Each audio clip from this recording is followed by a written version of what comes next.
ay mag-move on sa Grand Finals. Si Babe number 5,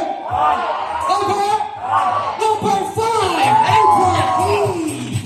Congratulations. You are the first Babe to move on to the Grand Finals. We'll see you, of course, on the fashion show that is on June 8th. Number 5! Congrats!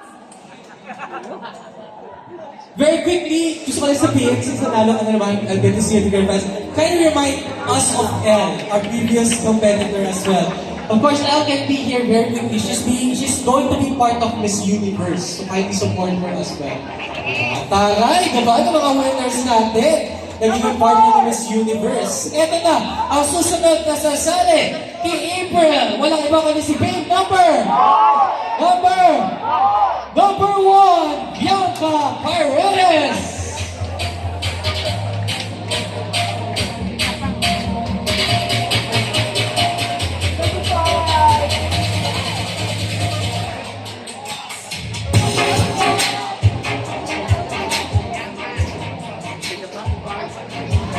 Di pa po ako tapos. May isasama pa po sa kanila. At siya ay si Babe number 4, Trisha Valdez.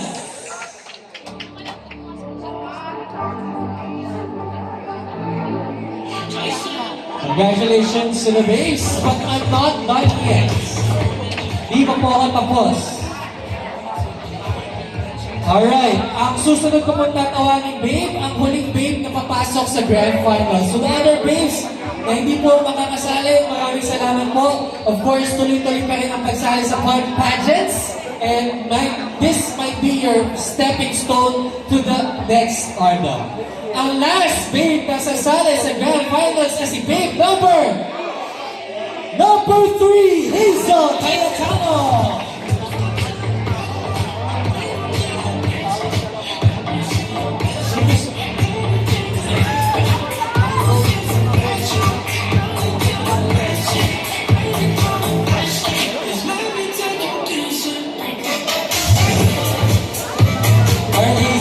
We do apologize to ubusan na Sash sa dami na nakamuha ng Grand Finals this time around. Now we move on to the Hunks. 5? Wala bang 5 sa Hunks? Bakit ay hindi nakikita dito nakikita? Malayo pa November. Alright! Ang unang mag-move on sa Grand Finals in no apparent order is Hunk number 1, John Philip Forbes.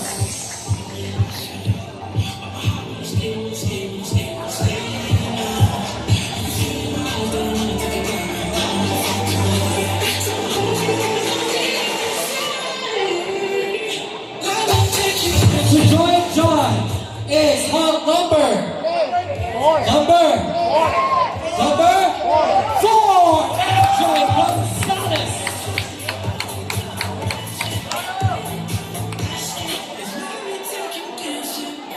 Hunks and Babes, kindly block off your dates and we hope we get to see you on June 8th. Alright, I know it's kind of far pa, pero please, I would love to see you guys again on June 8th at sana wala mangyari kung ano man. June 8th and June 15th, paki-block off po yan. Alright! Gusto ko yung wala. Ang dami ko siya sa akin. Hindi na pinukulo kung wala. Ito na, the Joy, John, and IJ is Hunk number 3, Mark Anthony Pabilan.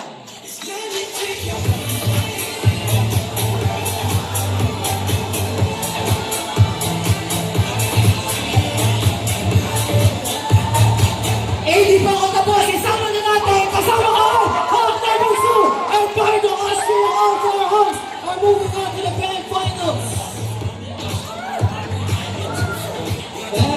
Alright, isitasin na nga mga complex, pero pakinggan natin Hunks and Babes.